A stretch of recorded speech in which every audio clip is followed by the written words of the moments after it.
አሰላሙ አለይኩም ወራህመቱላሂ ወበረካቱ። ሰላም ቤተሰብ እንዴት ናችሁ? ሰላም ብለናል።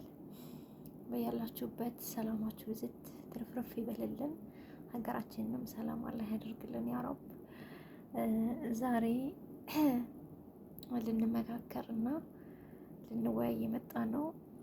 መዳሞች አሰሪዎቻችን ከኛ የሚጠሉት ነገር ምን አይነት ከዳማ ምን አይነት ሰራተኛ ነው የሚፈልጉት የሚለውን ነው። በሉሉ ቻናል እኛ የምንጠላውን ተናግረናል። እስኪ አሁን ደግሞ እነሱ ከኛ ምን አይነት ባህሪያችን ምን አይነት ሰው ነው የሚፈልጉት፣ ምን አይነት ሰው ነው የሚጠሉት የሚለውን ነው የምንወያየው። ሰላም ባያቸው ሉሉዬ። ይቅርታ። ሰላም አለይኩም ወራህመቱላሂ ወበረካቱ። ቻናል ቤተሰቦች እንዴት ናችሁ? ዳና ናችሁ? አይ እኛ ደህና አልሐምዱሊላህ ሰላም ነን። ክርስቲያን ወገኖችም ሰላም ብለናል። በያላችሁበት ሰላማችሁ ይዛገራችሁን ሰላም አላህ ያድርግልን ኢንሻአላህ። በሀገራችን የምንኖር ያድርገን አሚን ያ ረብ። ያልቀጥል እና አንደኛ እንትን ምን አይነት ሰው ይፈልጋሉ መስላችሁ? ያው እናንተም በተለይ ባህሪው የሌለን ሰዎች እናውቀዋለን። የሚያከብራቸው ሰው ይፈልጋሉ እነሱ ማለት ነው። ከምንም በላይ እሺ ነው የሚፈልጉት። ልክ ባል ከሚስቱ እሽታ እንደሚፈልገው ሁሉ እነሱም እሺ ይሁን ያሉትን ሁሉ እሺ እንድንላቸው ብናረገውም ባናረገውም የሆነ ግልምጫ ወይም የሆነ ከሀረካት ከፊታችን ሊሆን ይችላል። ወይም በአማርኛ ቱቱቱ እያልን በማይገባቸው ቋንቋ ሊሆን ይችላል። ይሄን አይፈልጉም። እሺ እንድንላቸው ይፈልጋሉ። ስናከብራቸው ያኔ በጣም ነው የሚገባቸው ማለት ነው። ወይ እሷ እኮ በጣም ነው የምታከብራን ምናምን ይላሉ። እና ክብር ይፈልጋሉ፣ እሽታን ይፈልጋሉ። ሲቀጥል ደግሞ ያው የሚገለማምጣቸው ሰው አይፈልጉም። ቤታቸው እየሰራን የሆነ ነገር ብለውን ወይም የሆነ እኔ እንጃ እኔ ራሴ ያለሁበት በእርግጥ ስራ ጫና ሲያበዙብኝ እዛው ላይ በጣም እንትን ሲለው ኡፍ የመሰላቸት ወይም ፊቴን የሆነ ጨለማ አደረግበት። በተለይ ሲያናድዱኝ ኡፍ ይለየኛል፣ ወላሂ ይለየኛል። እኔ ራሴ በጣም ነው ጨለማ ማድረገው ፊቴን ምናምን እዛና ይገባቸዋል። ይከብዳል ግን እና እንደምንም ታጋሽ ለመሆን እንሞክር። እንደዚህ ፊቱን የሚያኮርፍ ሰው ደግሞ ስንተኛዬ ነው? ሁለተኛ ምድር ሶስተኛዬ። የሚያኮርፋቸው በፍጹም አይፈልጉም። ኮርፊያ በጣም ነው የሚጠሉት። እኔ ሲጀምር አያኮርፍም እኮ እነማ እነሱኛ አያኮርፍም። አንዷ ምን አለች? ፊት ለፊት ይናገራሉ አለ ነገር ይናገራሉ እንጂ ሲጀምር ኮርፊያ እኮ ራሳችንን የሚጎዳን ውስጣችንን እኔ አኮርፋለሁ ብዙ ጊዜ የራሴን ነው የምጎዳው።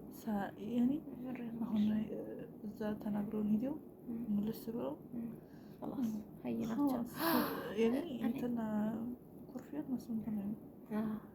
አንዷ እፈልጋለሁ ሰራተኛ አለችኝ።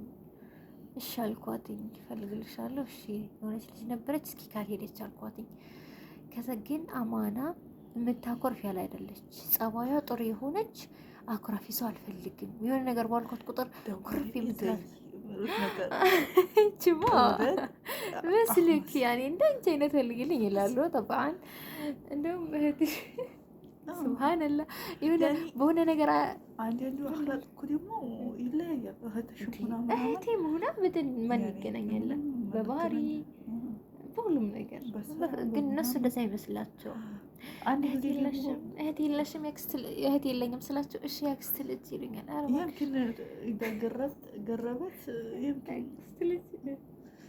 ጸባያችን መሰሰል ነው ይመስላችኋል? ሱብሃንአላህ። እና የሚያኮርፍ እንትን አለችኝ ነው እንጂ የምታኮርፍ አልፈልግም። እኔ ጭንቅ ነው የሚለኝ፣ አልወድም። የሆነ ነገር ባልኳት ቁጥር እዛው ፊት ለፊት እንድትነግረኝ እንጂ ኩርፍ የሆነ ሌላም ነገር ለማዘዝ እንትን ይላቸዋል መሰለኝ ስንቆጣ። ሱብሃንአላህ። እና ወላሂ ጸባያችን እናስተካክል። ቤተሰባችን ነው የሚሆነው። ዛሬ የኔ ሴትዮ በሰውየው ተናድጄ ማለት ነው አየችኝ። አረካቴ ሁሉ ነገር ይቀጥልጥል ለሳት ሆኛለሁኝና ሀያት አንቺ እንደዚህ አሁን ያኔ ለዚህ እድሜሽ እንደዚህ ለናርሹ እድሜሽ እንደዚህ ትሆኛለሽ። እኔ 40 ዓመት ሙሉ እንደዚህ ነው የሚያቃጥለኝ፣ እንደዚህ ነው የሚያደርገኝ አለችኝ። እና እሰቡት ያው አደል ብያት አለፍኩኝ። ከባድ ነው። ትዕግስቱን ይስጠን። እውነት ትዕግስት ቢኖረን ታግሰን ለማለፍ ብንሞክር ጥሩ ነው። በእርግጥ እኔ ራሴም አለሁበት ከዚህ ባህሪ ላይ አላቅም። ከኒንጃ ራሴን ስሜቱ ከባድ ነው።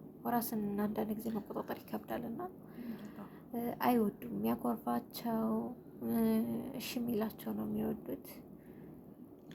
እና ደግሞ ተኋላ የሆነ ነገር አዘውሽ እኛ እኮ በአማርኛ ስድቡ ምንም ችግር አለበት ግልምጥምጥ ዞር ብለት ተከለሚ ግዳቢ ትለኛለህ። በአማርኛ እያወራሽ አችን ስድብ ሆነ ሆነች ኮተት ነው ብሎ እንጂ ሆነች ፊት ለፊት ስንነግራቸው ይገባቸዋል። እንትን ማለት ፊት ለፊትም እኮ ስንነግራቸው የሆነ ጠብ ይመጣል ማለት ይሄ በአረበኛ ሲሆን ይሻላል። እንደ አረበኛው እንደ አማርኛው አንናገርም። በአማርኛ አይሰሙንም እያል በጣም የሆነ ነገር ፊት ለፊትም ስትናገራቸው ችግር ነው። እንዲሁ ቀስ ብለሽ እንትን እያለሽ ምናምን የምትናገራቸው ነው እንጂ እሷም ጋር ለባይሳት አንቺም ጋር ለባሽ ስትናገርሽ ኸላስ። እነሱ ደግሞ ስንት ዓመትም ሰራሽባቸው ስንት ወርም ሰራሽባቸው ኸላስ ያው ሰራተኛ ነው። እንትን አይሉሽም። የሆነ ረህማ ነገር አያሳዩሽም። ስንታመማ አንዳንዶች ከባድ ናቸው። ከባድ ነው እና ይሄንን ፊት ለፊት ተናገሩ ሲባል ደግሞ ፊት ለፊትም ተናግራችሁ ችግር እንዳታመጡ ማለት ተሐመሉ ነው። እኔ የምለው ትዕግስት ይኖራችሁ። በተለይ ለአዳዲሶቹ በጥለብ ለምትመጡት በጣም ታጋሽ መሆን ይገባል። በእርግጥ አዲስ ከኢትዮጵያ ስንመጣ እኮ ታጋሾች ነበር ነው። አሁን የቆየን ሰዎች ነን ትዕግስት እያጣን ይሄድ አሁን የሚመጡት ማለት የበፊት ሰዓት ማለት ነው። ስልክ አይኖረንም። ይሄ ሶሻል ሚዲያው ምናምን ይሄ ሀሳቡ ምኑም የለብንም። ግን አሁን የሚመጡት ግን የሆነ አላማ ኑሯቸው ነው አብዛኛው የሚመጡት። አላማኛም ነበረን ሌላችሁ መልሸሽ አይደለም የሆነ ጎረቤት ምናምን ስለመጣ እንጂ አሁን ለአባቴ ቤት እሰራለሁ ወይ ለአባቴ ቤት እሰራለሁ ነው። ሌላ ህይወቴን እቀይራለሁ። በእኛ ጊዜ ህይወቴ ይቀየራል፣ ሰርቼ አረብ ሀገር ሰርቼ እቀየራለሁ ምናምን ብሎ በእኔ በእሱ አላውቅም፣ ግን በእኔ ጎረቤት ስለመጣ ሰው አይተን ነው እንጂ እኔ ብር እንትን የሚል ነበር ወር ራሱ 25 የዛን ሰዓት 25 በመጣ ሰዓት ነበር ድሮ የሚሰጠው ማለት ነው። 25 ተመጣ እኮ እና ትዕግስት ይኖራችሁ። ለማንኛውም ዋናው ትዕግስት ነው። ትዕግስት ካለ ሁሉም ነገር ያልፋል። እና ተስፋ ትቁረጡ። ተስፋ ይኖራችሁ። ሁልጊዜም በተስፋ ስንሆን ስልክ ደግሞ ስናበዛ ብዙ ነገራቶችን እንረሳለን። ከኔም ስልክ ማብዛት አይወዱም። ግን እኮ እውነታቸውን ነው። እኔ በእነሱ አልፈርድም። እውነት ለመናገር እኔ አሁን ብዙ ነገር እረሳለሁ። አልረሳም፣ በጣም ነው የምረሳው። ውይ በተለይ መተወተር ሲሆን በሆነ ነገር እንትን ሲሆንስ የሆነ ወይ አንዱን ከአንዱ ነው የምቀላቅለው አይደል እንዴ? ስልክ ስናበዛ በሆነ ነገር መዋጥ ይመጣል። የሆነ መሻክል ሊኖር ይችላል። የሆነ ነገር አይጠፋም በሀያትሽ እና ይዛኔ ስራችንን በአግባቡ እንዳንሰራ ያደርገናል። ያንን ችግር አናስተናግድ አይደለም። ነገር ግን ስልክ በአግባቡ መሆን አለበት። እኛንም በማይጎዳ መልኩ ስራችንን በማይጎዳ መልኩ ስራችን አይደል? አብዛኛው አዲስ የሚመጣው ልጆች እኔ ይሄ ወጀናጀኑ ምናምን አለ 24 ሰዓት ይሄ ተይዞ ከሌንዲ ሀለ ከሌንዲ እኔ የሚጠቅም ነገር አለ ዛሬ የሚጠቅም ነገር ቢሆን እኮ ችግር የለውም። ግን ይሄን ዝም ብሎ አሉባልታ ወሬ ምናምን እየሰበሰቡ ከአሰሪዎቻቸው ጋር መጣላት ከባድ ነው። ምግብ ራሱ የማይበሉ ልጆች አሉ። ወሬ ላይ ተጠደው ወሬ እያወራን ደግሞ ስንበላ የበላነው አይታወቅም። እውነት የት እንደገባ ሳታውቂው ምግቡም አልቆ ሰውነታቸውን ከስቶ ሀላስ ጣውላ ሆኖ ነው ቁጭ የምንለው። እና ምግብ ብሉ፣ ምግብ በደንብ ብሉ። በተለይ አዲስ የሚመጡ ልጆች አረቦቹ አይሰጡም። እውነቴን ነው እንጂ ይሄን ብይ ብላ ምናምን ብለው ያውቃሉ አያውቁም? ያኔ ራሳችሁ አውቃችሁ ታልበላችሁ ሳሙኤል የማገኛችሁ ምንም አገኛችሁ። እውነቴን ነው።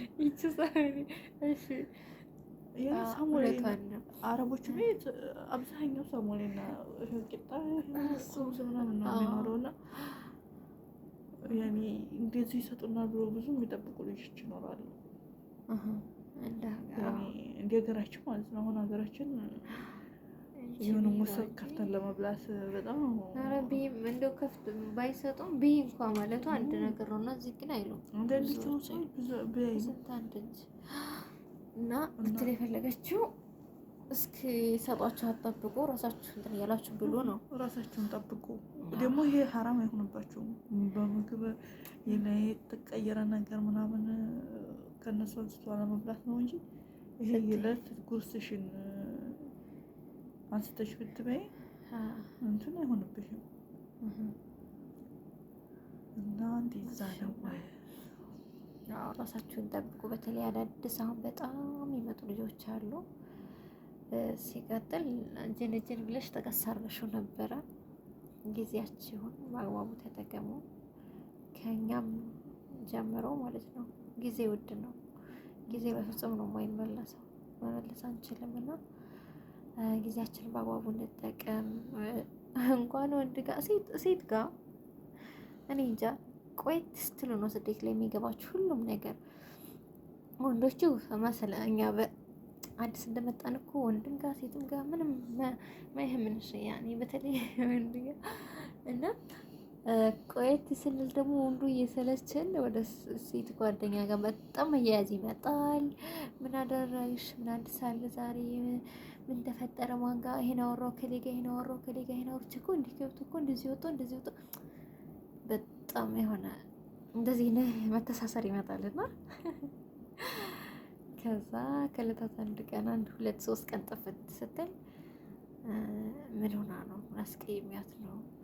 ልባችስ ብርብር ይላል። በሴቷ እንኳ አይደለም ወደድኩሽ አፈቀርኩሽ ብሎና ሴቶች ደግሞ ቶሎ ነው የምንታለለው። በተለይ አዲሶች አልሙሄም ራሳችሁን ጠብቁ። ወንድንም ቢሆን ከወንድም ራሳችሁን ጠብቁ ነው የምለው። ምንም እንትን የለውም። ጓደኛ ቢሆን እህታችሁን አድርጉ። እህት ካላችሁ እህታችሁን፣ የራስ የሆነ ሰው ከቤተሰብ የሆነ ሰው ጓደኛ አድርጎ። በጓደኛው ብዙ ነገር የደረሰብን ሰዎች አለን። ራሳችሁን ጠብቁ ነው የምለው። ጊዜያችንን እንጠቀምበት። ወላሂ ይሄ እኔ እንጃ ወንድ ጋር ሱብሃንአላህ ማለት በዛ ጊዜያችን ብዙ ነገር ማድረግ እንችላለን። ማንበብ፣ አእምሯችንን መቀየር፣ የሆነ ቁርአን መቅራት፣ ኢልሞች መማር፣ ሀዲሶች፣ የተለያዩ ነገራቶች አይገባኝም ብለን እንትን ከማለት አንድ ነገር የሚገባን ቦታ ስንሰጠው ነው። ሀታ አንድን ወንድ ልጅ ወንድ ልጅ ምን አይነት እንደሆነ ጥሩ ሰው ነው ወይስ መጥፎ ብለን ለማገናዘብ ቦታ ሰጠን። መጀመሪያ ያንን ልጅ በደንብ አውርተነው አይተነው አስተሳሰቡን አንዳንድ ነገራቶች እንትን ስንለው መልሱን እያየን ይሄ ልጅ እንደዚህ ካልማ ይሄማ ጥሩ ነው ምናምን እንደዛ ቦታ ሰጠን ስናወራው አይደል ጥሩና መጥፎ መሆኑ የሚገባን የሚለየን አይደል። ልክ እንደዛ ቂራአትም የተለያዩ ትምህርቶችን ቦታ ስንሰጣቸው ቦታ ሰጠን ስናጠና ቦታ ሰጠን ረክዘን እንትን ስንለው ነው አእምሯችን እየተከፈተ እየገባን የሚሄደው ወላሂ እንጂ አሁን ግልጥ እናደርግና የሆነ خلاص ሸይጣን ራሱ ይገረገራልና እንደዛ ከሆነ አይገባንም። በቀን ምን ያህል ቦታ ሰጠነዋል ብለን ራሳችንን ጠይቅ ወዶቼ።